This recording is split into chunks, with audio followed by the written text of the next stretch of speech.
farkon faɗi na sai kiyaye min mamaya.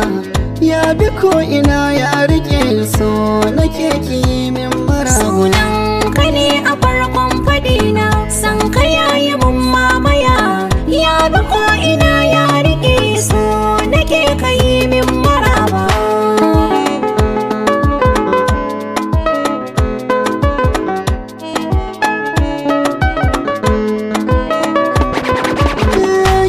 Ke bidar yan gani a kowace safiya lafiya. Daga yawan tunanin ki ne ya sa dubi yanzu na dan wuya. Ba ke ina ne zan saka kaina a cikin gidan duniya. Sannu ba ta hana aje ke nake yi wa magiya. Ko ido biyu ko da an gaje ni garin masoyi can zanaje. Bana raina mai so na ko ina yake shi zana yi wa maraba.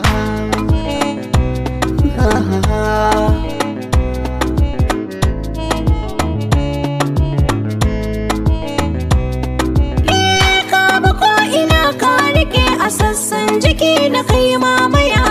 Ka bige maza ka wuce tilasa a ce da kai jan wuya. Masu magana su suke fada wani bai gwajin ya iya. Masu raina so ba su da kama kai na sa cikin zuciya. Kai kadai a gona na karrama komai na wagonka na sallama. Ko ina ka kai ni ina faɗin rayuwa da kai ba ni fargaba.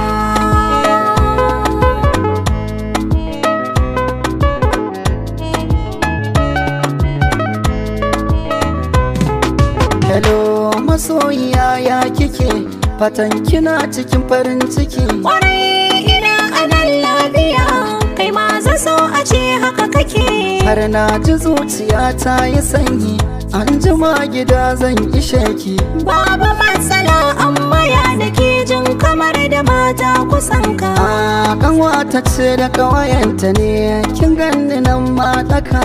To karka fito sai in sun tafi dan bana bukatar su ganka.